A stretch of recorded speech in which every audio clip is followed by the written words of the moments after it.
Hello, everybody. Good morning, Facebook family. Welcome once again to another episode of a very interesting discussion. People have asked me, Regina, what is the name of your program? Okay, people, anytime you see me in Scrubs, it's Saturday online program. Anytime you see me in, Mufti, it is Office of the Citizen, okay? But whatever it is, whatever you are listening to, I do hope that we all go away from our discussions inspired and motivated to change the world and leave things a little better than we found it. Okay. Today, it's Office of the Citizen, and we're talking to Vincent Lyn. Vincent Lyn is a journalist who has traveled the world, and he'll be talking to me today about none other than COVID-20. Okay. Nigerians have come up with the term COVID-20 to impress upon the government that there is a more dangerous virus around, a virus that is decimating the society far worse than the COVID-19 is doing, a virus that, if not controlled, will wreak more havoc amongst the populace, a virus that they plead that we all should come together and do something about. Nigerians call the hunger virus, in quote, COVID-20. Today, I'll be talking with Vincent Lyn, who has traveled the world visiting communities ravaged by war, hunger, disease, and all that. Today, Vincent is going to speak with us about his journeys and what he suggests, how he suggests we could all tackle the COVID-20 virus. Okay, Vincent, can you hear me? Yeah, All I'm right, here. Victor. Welcome to Saturday. Welcome to Office of the Citizen. It's a pleasure to have you with Yeah, us. thank you. Thank Yes. you. Okay. Let us talk a little bit about you. What do you do, and what is your work all about? Yes, about 6 years ago, I got the opportunity. How I first started in this work, I got the opportunity to go to Ghana and Kenya Hmm. and Tanzania. But it was not to do with the work I'm doing now. I was actually doing close protection, like bodyguard work for some VIPs who were building infrastructure in In East and Ghana and Kenya. yes, correct. Okay. Uh, Clean water, schools, shelters, things for children that are being trafficked. And so it was by doing this work that I actually got to meet some of the children that had been rescued from modern day slavery. And for me, that kind of day that I saw the look in their eyes changed my life. And so I wanted to kind of figure out a way how I could get on board and help. And so I started a foundation about 5 years ago called We Can Save Children. Mm-hmm. And I got involved with a number of different NGOs in Central Africa. And I started.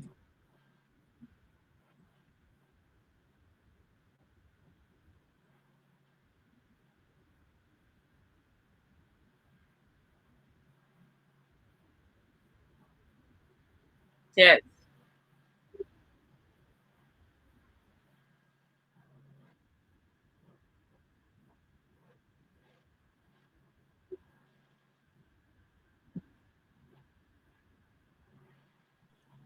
Reached out to me from Uganda, and they were running three orphanages in outside of Kampala. There you see a photo of me in Chiboga, which is about 4 hours, 5 hours from Kampala. So altogether, there's in these three orphanages there are 1,200 children, and even under the best of circumstances, the situation is dire.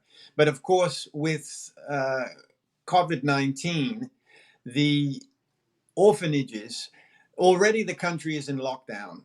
And so the orphanages are also in lockdown. So it's kind of a lockdown within a lockdown.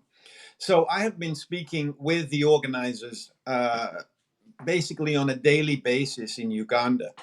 And the situation is very, very dire. The children, some of the children haven't eaten in as much as 7 to 10 days. There's lack of clean running water at this point.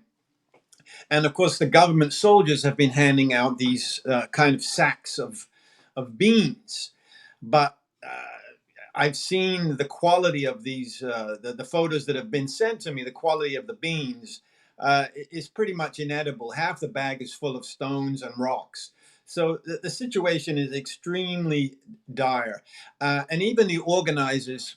What I was able to do about 3 years ago through donations and so forth was kind of acquiesce and buy 14 acres of agricultural land in Uganda so that the orphanages could be self-sustainable. So at least they would have enough food.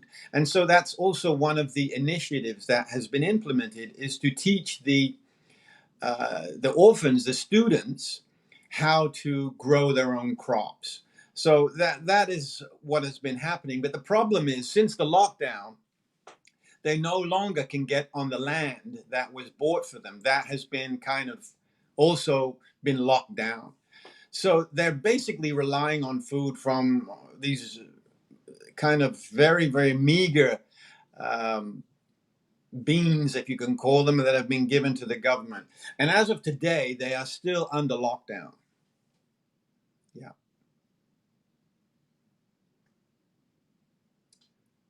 Can you hear me?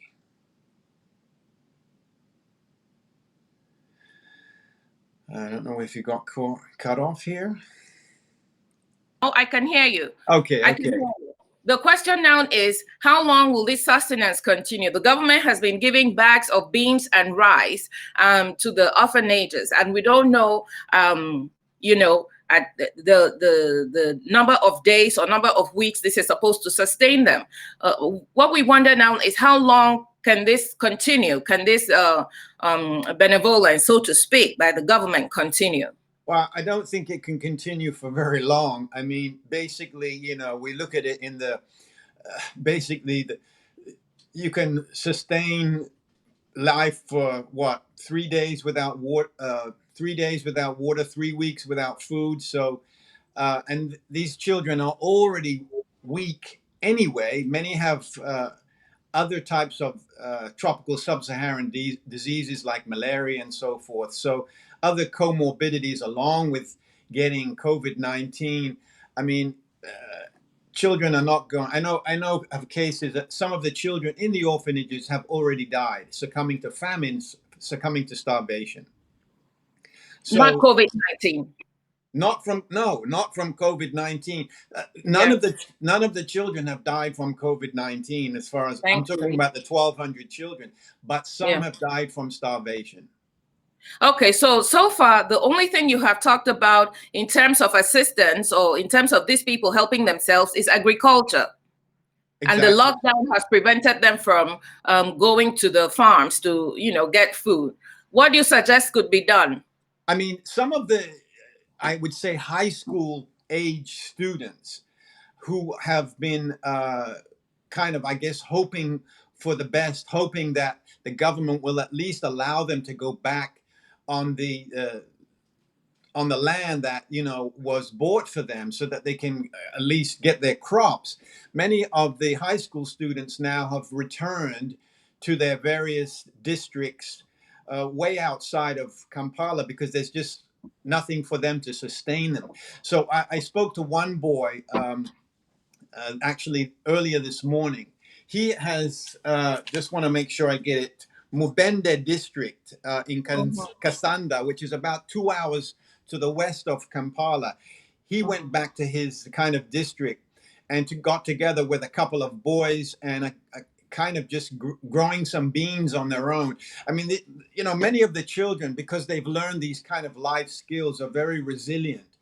And mhm, some of age, and if they're fit and strong, yes, I think they will be fine. But of course, for the young ones, for ages 3, 4, 5, I mean, they are having to obviously hope and count on that the organizers of the orphanages can get food, but mhm. they can't get food either. That kind of, at this point, until the lockdowns are lifted and some of the restrictions are lifted in some way, Mhm. even the organizers can't get food for the children. So Now, you yes, asked me what can be done. I mean, yes. Yeah, if I was in that position, obviously, I think I would do. One of the boys' name is Morgan, has gone back to his kind of district where he originally grew up, and is trying to get some of his old friends, a few boys, and try to do the best they can. So it's basically kind of at this moment survival of the fittest. Okay, survival of the fittest, which is such a shame when the government, can step in and actually do something to help these people. I am thinking about trailer loads of food going into different districts in Uganda to see the orphanages, evaluate their needs and supply them with water, food, and healthcare services. Have you heard of, sometimes you see the United Nations truck do something like this. Is it possible to organize this kind of relief for them? Uh, I always want to be optimistic and hopeful, but as far as I know, that is not happening. I don't hear of any other organizations, UN or UNICEF, and also because the many of the, not all, but at least the nations that I have been working in Central Africa, their borders are basically closed, so they're not allowing anybody in or out, just like many countries in Europe and Asia and everywhere else. So to get them food, yeah, of course, it sounds like a great idea, but I think at the moment, on the most basic level, the people are just hoping that the government will supply them with the food. And I think, unfortunately, um, obviously this has been happening everywhere, everyone being locked up, the levels of domestic violence that have been increased, and not just in Africa but everywhere in the world, in the Western world too. And the situations where parents, mothers, fathers, cannot feed their dying children, their crying children, the children that are in pain. So they are taking their own lives. And I think I sent you a couple of photos. As one, and this happened just this week, where a mother hung herself in a small village because she can't feed her children, and another instance where a father hung himself because he can't feed his family. So these that parents are having to go to these obviously unfathomable um, situations is really awful. Yes. I received those photos, but they were too heartbreaking to Of share. I course, could no, not no, no, no. Yeah, of course. I could not share them. Mr. William Verdone, our chairman, who I hope will come up to speak with us, is asking, how do we go from helpless to hopeful? What do we do? We've been exploring those options. We talked about releasing or uplifting or removing the partial lockdown in some cases so that people could travel to their farms. We Yes. talked about trucks of food and medical supplies being given to the people. I wonder what else we could do, to alleviate the situation of starvation and hunger, and this time suicide, and all kinds of domestic violence, you know. Um, I working in Ghana, and again, I spoke with the people who run Challenging Heights.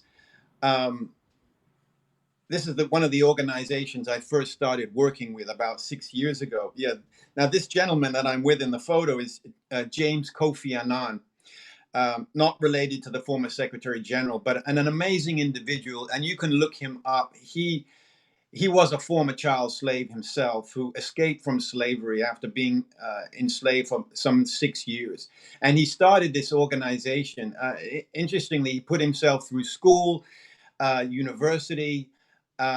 He was running a number of banks in Accra, and he just never forgot where he came from. And he started this organization about 15 years ago, doing rescue and recovery of children who are trafficked on Lake Volta.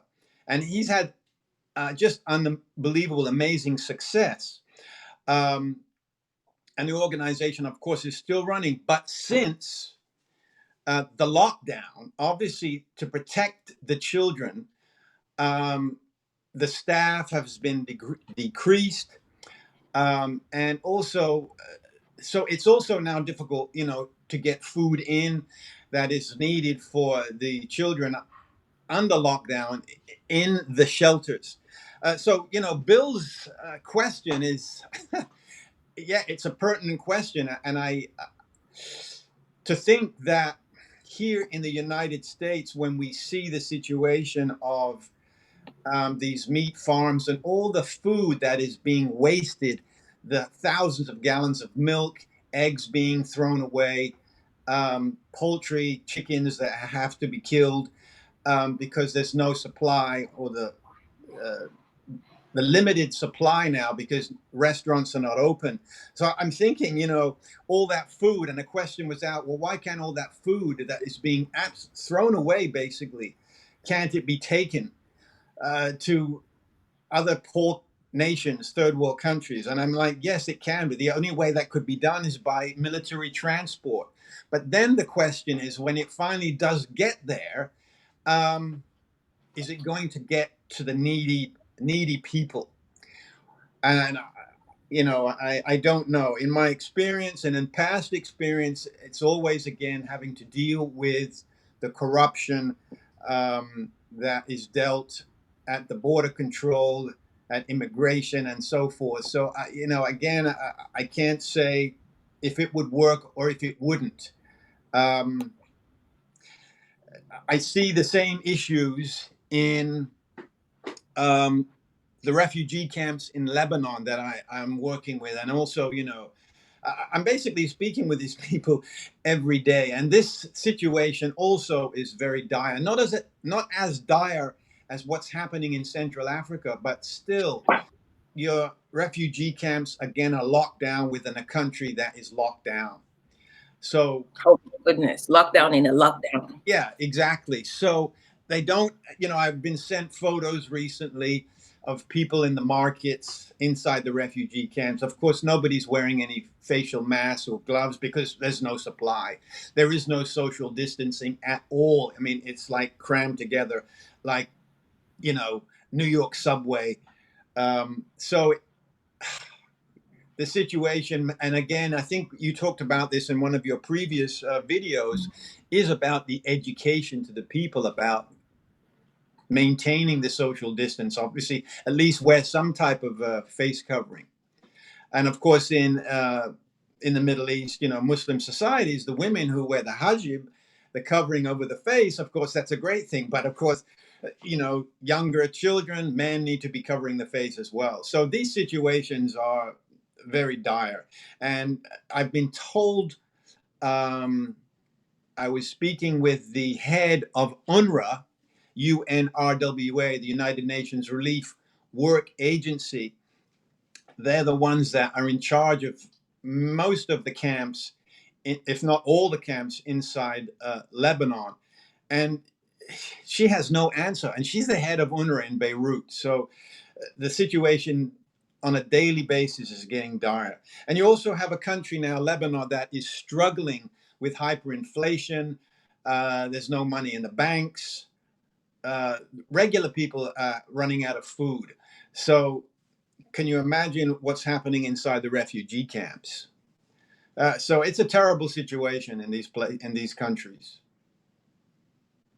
And the borders are still closed. And it's obviously the same thing in Syria as well. Their borders have been closed now for a month, which is a good thing for Syria. I mean, when I say that, they've been going through 10 years of war, but they were smart. They closed the borders with Lebanon, Iraq, Jordan right away. So they haven't had too many cases that we know of. But then, of course, there's no level of testing at all. But again, the people are in lockdown inside Syria. So again, there are food shortages to the people. So it's a tough. I don't have answers. I wish I did. Yeah, but we have to find answers. We Yes, have to no, find I answers. agree, dear. I Yeah. agree. I agree. We must.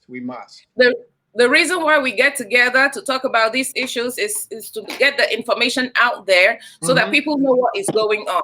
It is my solemn hope that people in positions of power, in platforms that can help, will reach out and offer whatever help they can offer to the people who are dying of starvation needlessly, dying needlessly of starvation, when we out here are throwing out so much food. So now we have explored three things. We have talked about lifting the lockdown, at least partially, so people can go to the farms and help themselves. That's one.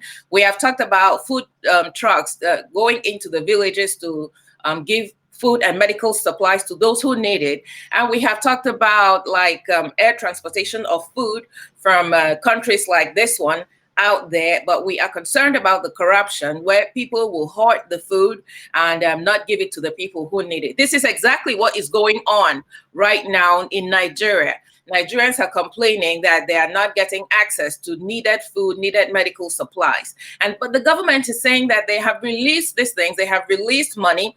There's been a ton of donor money coming in to help the people, but the people are not feeling the cushioning effect of these funds. So where do we go from here? How do we get, like Bill said, from hopeless to hopeful? You know, what do we do? I mean, So I can speak for myself personally, yes. working in these countries, and many people have been obviously reaching out to me, and just as a humanitarian, someone with just compassion.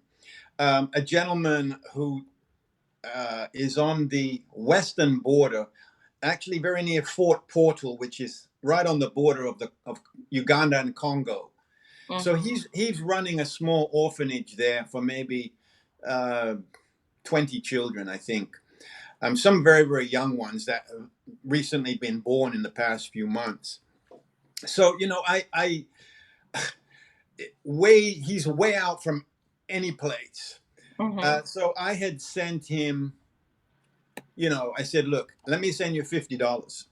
And he had to trek from his small district to Fort Portal. And of course, there's no now transportation. So there's no local buses. There's no boda boda.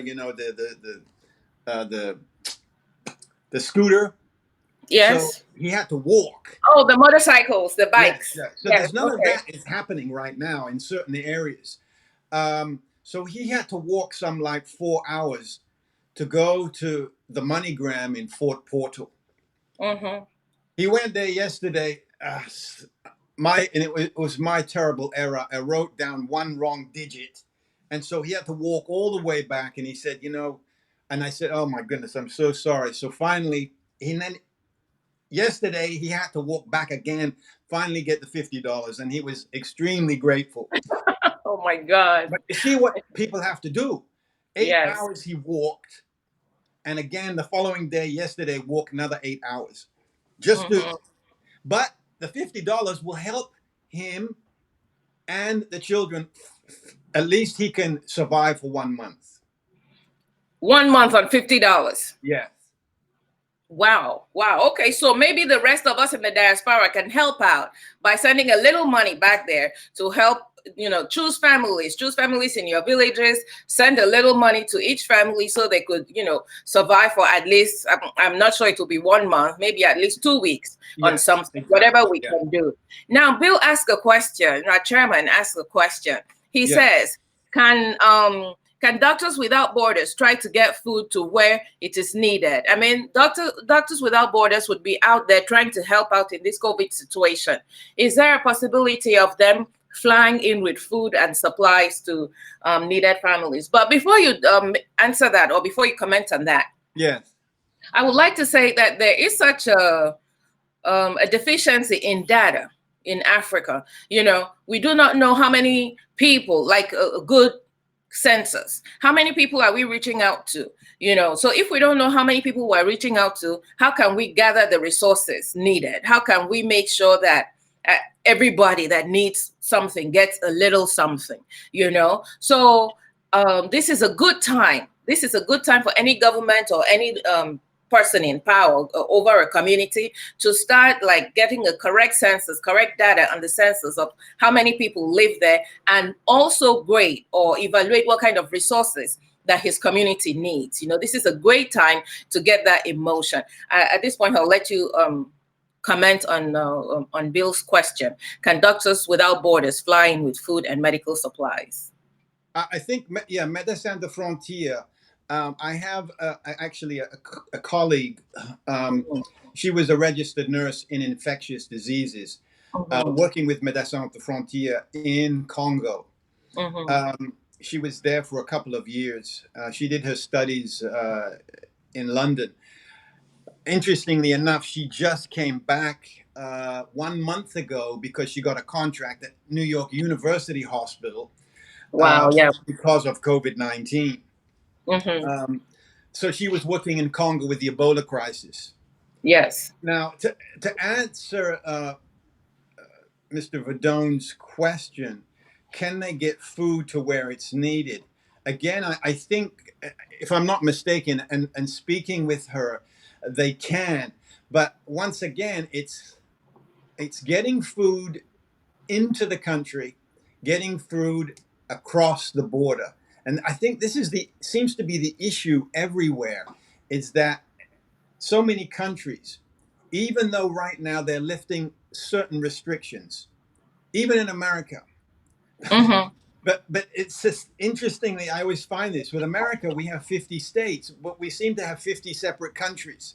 We have one state doing this, we have another state doing this, another state easing this restriction, another state. So even in our own country, we're having issues. So other countries in Europe, in Africa, that have closed their borders. So how do we get the supplies to them? This is unless it's actually flown in directly to the country. But then I think again there is also an issue right now with flights, with flying in anywhere. Yes, I this is why Doctors Without Borders, who are allowed to fly in, I Yeah. think that would have some type of ability to overcome that restriction because they Yeah. are allowed to fly actually, and also some ships like Mercy ships, they go to the coast of Africa, Hmm. and I think Hmm. that they can also load up with food and medical supplies for the people. I believe that can happen, and it might have been happening on a limited supply right now. Uh, Hmm. the thing is, these types of operations require so much logistical planning that if we're talking about the people or children or families now Hmm.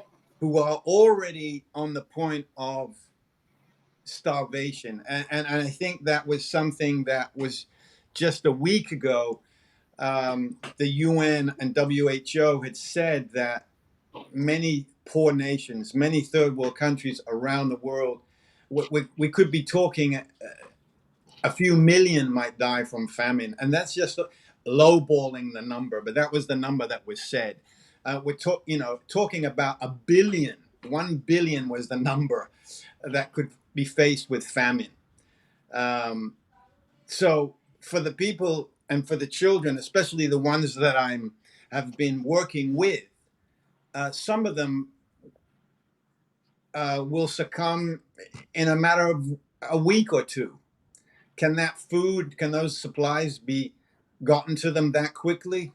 I don't know. I mean, I mean, you're working with some people who. What is the immediate thing you could do?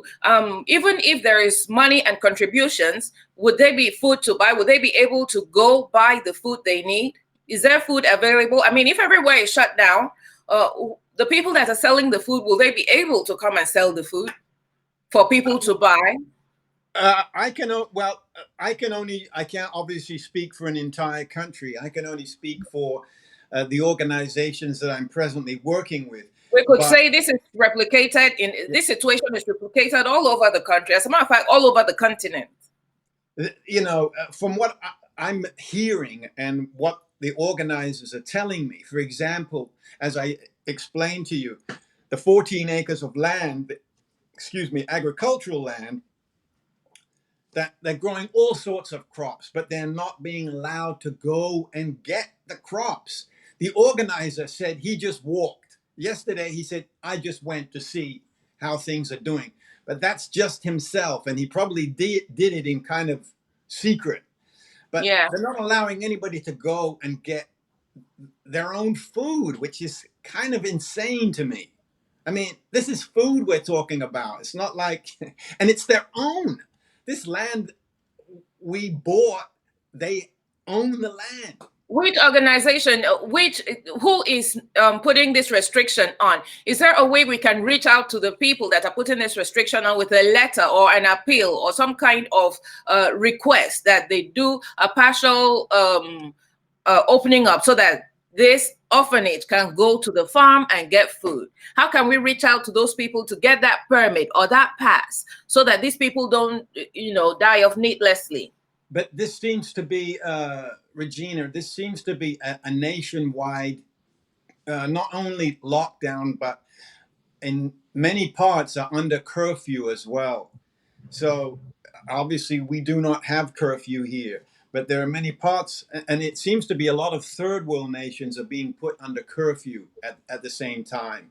I speaking with some family I have in Jamaica, some friends I have in Thailand, and they're also not only under lockdown, but they're also under a curfew from, let's say, 6 p.m. to 6 a.m. So, if you get caught outside, then you get arrested. So it's a kind of a form of a martial law in some respects. So you're asking me to whom? It seems it's coming from these kind of things that are being implemented has to come from the top. It's the same thing with us. It's either the Okay, president so or the government or the governors or I'm sure local that we can send mayors. a letter of request requesting for a pass. We can send photos of the orphanage. We can send a letter of request to the governor of that region requesting for a pass to allow these people go get their own food from the farm as an immediate type of relief program for them, because there's no reason for children to die of starvation just because they cannot get to their farms. I agree. I'm reading, I think Stephanie, logistics isn't tough if it's an essential, flights with medicine. I agree, Stephanie, of course. I mean, these things are essential, but it seems no matter who I'm speaking to, whether it's people in Uganda, whether it's in Ghana, whether it's in Syria, whether it's in Lebanon, whether it's in Palestine, they all are in the same position. And as of this moment, I haven't heard of anyone getting any supplies, not from coming outside. So not, as far as I know, I haven't heard it coming from Médecins Sans Frontières either, or UNRWA, UNRWA, or UNHCR. Um, Everything is kind of like the border is closed, so nothing is coming in. And I'm speaking not to just local organizers, even the head of UNRWA. So if she's telling me that, then how can anything be coming in? Nothing is coming in. Okay, so at this point, I think that what we can do at this point really is to request for a partial, like a lift of the lockdown or a pass, so that we can immediately go get supplies for that orphanage. That's one. Also, do some kind of collection of a little money and send to the orphanage so that they can immediately secure whatever food and supplies they need to secure from that area. Now, our chairman also made a comment. He said, Yeah. what about the Bill and Melinda Gates Foundation? They are very ready to sell us vaccines and test out the vaccines all over Africa. Now it's time to give us food, and I think food will work better than the vaccines. Is there a way we can reach out to them to help alleviate situations, at least this situation, at least for orphanages across Africa? And I'm Nigeria too. They were in Nigeria, talking about the well-being of the people. This is a time that the people need them most. How do we reach out to them? How can we get to them? Well, it's a good point, and it's funny. Even my father said that those are that's the foundation you need to reach out to, and I think with all of our concerted effort and brains, African Views and many other organizations that we're working with, we should be able, I feel, um, working together to reach out to these people.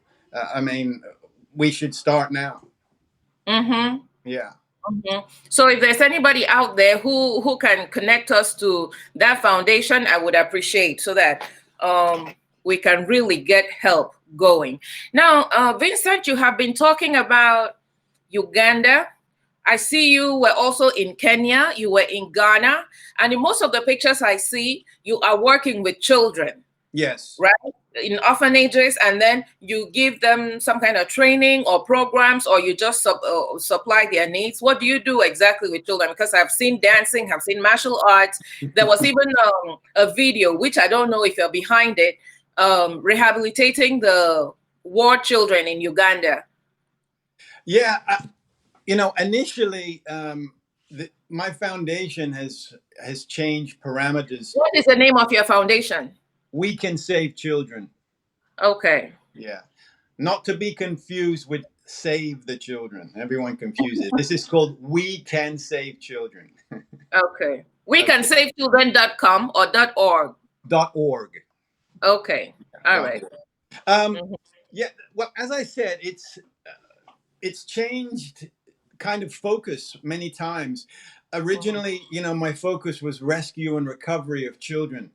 Not to Mhm. say that has changed now, but then depending on the country, depending on the situation, um, currently, uh, obviously depends on what the children need. So, for example, what we were doing in Uganda was not only getting clothes for them. Many don't have any shoes on their feet, or flip flops or whatever. So, getting those types of donations. Also, the most even more important than that was scholastic supplies. Many children had never seen, like a calculator before, scientific calculator, that we can buy here for $1, or rulers, or pencils, pens, and things of that nature, small school books. So that's what we were doing there. In places like the refugee camps in Lebanon, um, I was able to get medical supplies in, Mhm. and to the Red Crescent. How did you get the medical supplies in? How were you able to get the supplies in? Well, that was. You mean how was I able to get them into the country? Yes. Well, it was basically I'm trying to see if we can do the same yeah. with Uganda. Well, that was because of my kind of connections with UNRWA in Beirut, and also because of my foundation, We Can Save Children. So they, because of the connection, and because they, issued a letter, and I'm saying I'm bringing not only donations of clothes, but scholastic supplies, but I'm also bringing medical supplies. And it's a tricky one because many countries will just say no way. But Lebanon were very Why? open. Lebanon were open, so Okay. I was lucky for that. Yeah. Why would countries say no way? Why would they refuse? Well, for example, Syria would not refuse. They There's no way I could bring medical supplies there. It has to go through different levels of government, and the problem is they would just basically confiscate it. So even when I crossed from Lebanon into Syria, bringing only donations of clothes and scholastic supplies, because I didn't have the right paperwork from this person, from that society, from that, they even confiscated it. They wouldn't let me get it, take it in until I had the right paperwork. And that took me like 10 days. Then I had to go back to the border and finally wait half a day before they put this rubber stamp on it. And then they let me bring it into the country. But medical supplies is a tough one. Yeah. Okay, so now you know the process of getting things into a country. You know the paperwork that is required. You know the people who can donate the products, the scholastic material, and all that. Why don't we start a drive for that orphanage? First of all, whatever money we can contribute and donate to the orphanage. One, second, ask for a partial lift of the lockdown so that the children can go to the farm and get their food. Hmm. Third, reach out to people to make donations for these supplies and get the paperwork in order and take it from there. What do you say? And not just only to the orphanage in Uganda. I'm saying this so that we can apply this formula to different communities in Africa. So if there's anybody out there who is a head of their community, please get down your pens and paper. Listen to us. Listen to these ideas we're sharing. Reach out to us. Let us work on something to get supplies of food and necessary medical, please. Okay, what do you comment on? What would be your comments on those, Vincent? No, I think Regina, that is a great idea. You know, it's interesting. I just wanted to add one thing. We've noticed that in a lot of third world countries, is throughout Southeast Asia, throughout Africa, you know, the cases, and hopefully this will stay. The cases have been quite low compared to the explosion of cases, especially here in America, and especially through Western Europe. Uh, and I think, you know, beyond they lock the borders down, which is great, Mm-hmm. as they've done in many of the Middle Eastern countries. But the issue, obviously, these people are not going to die from COVID. They're dying from everything else. And obviously, the big one is famine that is starting to happen, starvation, which is a lot worse than dying from COVID, I think. Yeah. But I think your idea is a great thing. And, you know, we're not, the thing is, we're not, as I told you, this gentleman, Joel, that I sent $50 to, he said he'd be okay. I mean, he was very honest that I'd be okay for a month. So, you know, this other boy who left, he's like 18, 19. He had to leave Kampala because there was nothing for him to do. Just sitting there, basically, you're sitting there waiting to die. You can't go to the garden to get.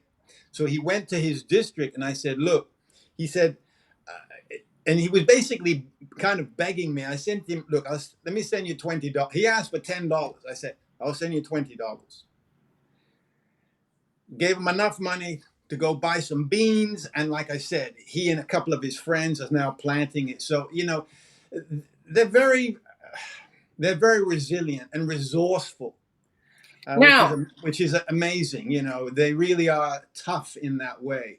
I don't think. thankfully, thankfully, the collection has already started. Our chairman has donated $100. Thank you, Bill Verdone. Thank you so very much. So he's asking, where does he send the money to? The chairman Just has donated $100. I too, I will donate $100. But where do we send the money to?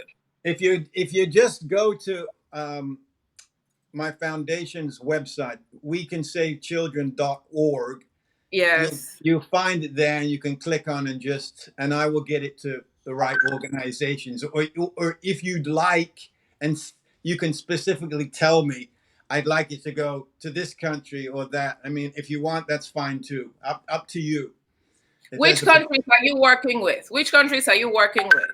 I'm working with Ghana. I'm working with Uganda. I'm working in Palestine, Syria, Lebanon. Yeah. All right. Thank you so very much, Vincent. This is a great outreach program you're doing. Thank I you. am working with different communities in Nigeria, and thankfully, we have been able to sensitize a lot of people to come together and contribute to the society, to the community.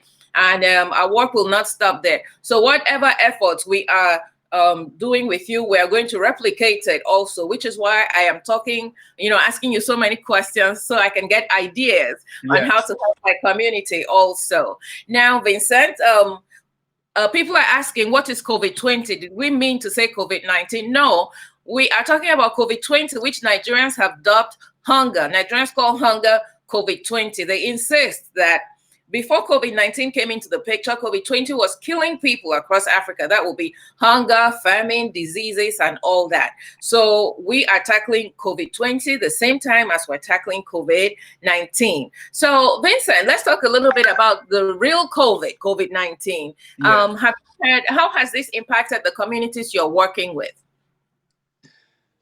I, as I explained before, of course, Mm-hmm. it's impacted them in a big way. But I think it's more the cause and Apart from effect. the lockdown, apart from Yeah. the lockdown, are there any cases of the actual COVID disease? Yes, there are some, but again, the cause and effect of COVID has been kind of very low. As I said, at least the organizations I've been dealing with, um, nobody has gotten ill from COVID-19. They have been using, but they've been catching it early. If someone has any kind of symptoms, they've been giving them hydrochloroquine, right? Is that, let me, if I'm, am I Um, saying hydroxychloroquine. chloroquine? Yeah, yeah, Hydroxychloroquine. Yeah. yeah. That's a tongue twister. And but they're doing it early, so it Uh-huh. has been helping. Uh, Yes. Obviously, there's been a lot of talk back and forth about it, but I think Yes. for the people who've been getting that very early in the symptoms, it has been working. And of course, that's an easy antiviral drug to get there, Yes. and very inexpensive as well. Yeah, Okay, I'm happy to yeah, hear that it's yeah. available and it's inexpensive. And I hope that there are medics out there that would monitor the effects of this drug on the people, so that we don't get the kind of negative reactions that we've been getting, because that drug affects, the workings of your heart, and it could cause arrhythmias. But in Africa, a lot of people have been taking that medication to prevent malaria. Yes, you correct. know, and in some ways, this is working for them. Okay, it Well, has been yeah, very. yeah. Just one thing, just Yes. for people to have a perspective on the cost. For example, when us from the West, when I go to Africa, Southeast Asia, most of us have to take what is called Malarone, as you know, and we take Mhm. one pill a day. So the the price of the pill here in the States is basically $10 for one pill. So when we go there for a limited time, 10, 12 days, the cost is $120 just for that medication. The same Mhm. medication, and when I go to Spain and so forth, I buy a lot of it because the same medication is $3 a pill in Europe. But that same medication, let's say in Uganda, is Yes. seven is 17 cents per pill. So Wow. one of the last times I was there is a couple of years ago. Um, they were having a real bad outbreak of malaria. So I was able Mhm. to, at 17 cents a pill, which is really nothing compared to how much it cost here, which is $10 a pill. So I was able to basically buy up an entire supply of all the Malarone medication in Kampala. So I had to give it to the orphanages. But it also shows you just the price of how much basic. I'm sorry, but we're ripped off here in Mhm. America, compared. So $10, $3 in Europe, 17 cents a pill in Uganda. So to buy the medication as they're using this medication, which is anti-malarial drug, to fight to stave off the symptoms of COVID, has been working. But again, you got to catch it early. Okay. Now, Vincent, how do you gain the trust? You have been around. How do you gain the trust of the community?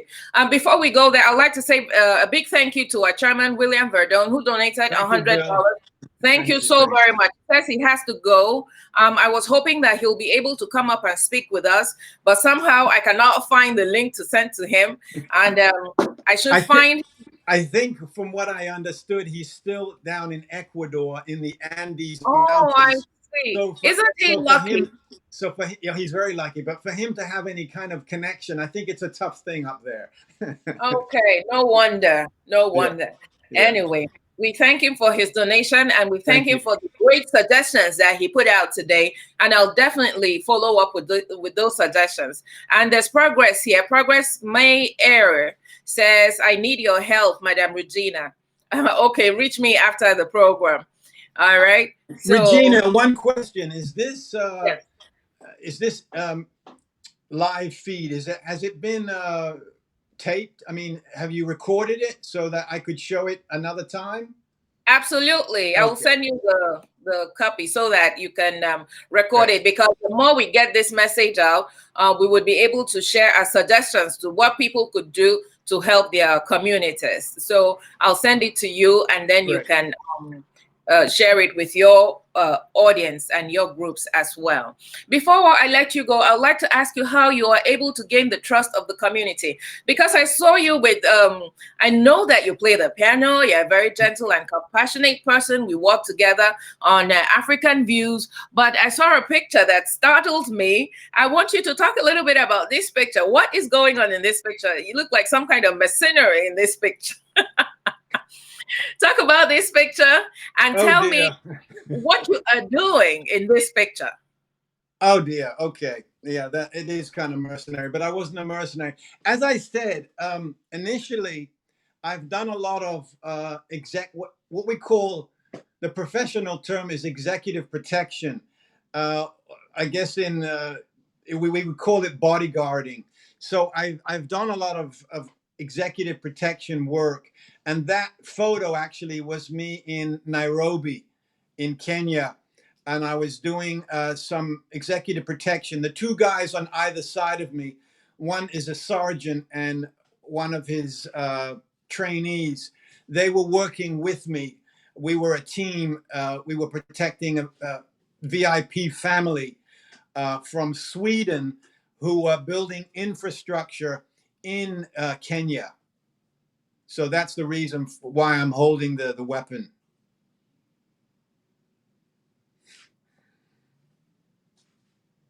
That photo on the right is wonderful because that was in Uganda, where I'm teaching children martial arts. And actually, that photo is at the Ugandan film studio called Wakaliwood. And I think many people know about Wakaliwood. They have made some uh, fun films for next to nothing. I think one of the film was Captain Alex. I think they made the film, whole entire film, for $200. So I got to go there and teach the children some kung fu. This is very interesting. Wakaliwood, all right? So you're Yeah. teaching the children Kung Fu and you're making films with children. Now, what impact does this have on the children in the community? Why do you keep working with the children? Well, I think it's a wonderful thing because not only does it promote fitness and health, but it promotes discipline, working with the group, um, tenacity, builds their strength, builds their self confidence. So these are great things for children.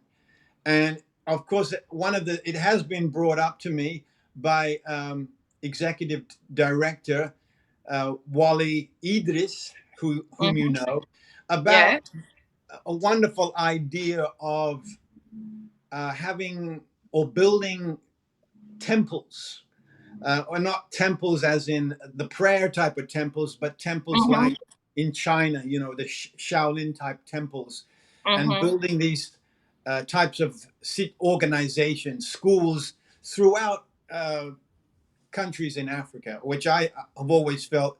And of course, he brought the idea. Doing this will be an amazing opportunity, amazing idea for the children there. Okay. So Yeah. when are you planning to come to Nigeria? We already have Nollywood, but we could, get groups of children to make movies like this in Kung Fu and all those type of things that will help their morale, like you said. Are you expecting to come to Nigeria anytime soon? Or have you been to Nigeria already? Yes, I have, but it's a few years ago. But you tell me, and I'll be on the next plane as long as I can get into the country and I'm not under lockdown. Okay.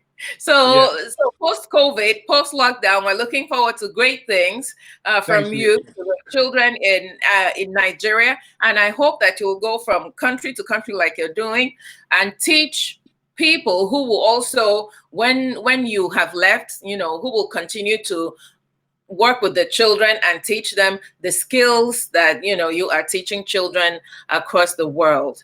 Thank you so very much, Vincent, for your Thank you, work. thank you, thank you so much. And Thanks for please doing tell this. us again the name of your organization so we can go there and make donations and in whatever form or means that Yeah, we could get it done. we can save children.org. WeCanSaveChildren.org. I hope I wrote it properly. Would that be the correct one? WeCanSaveChildren.org. That is it. You are correct. Okay.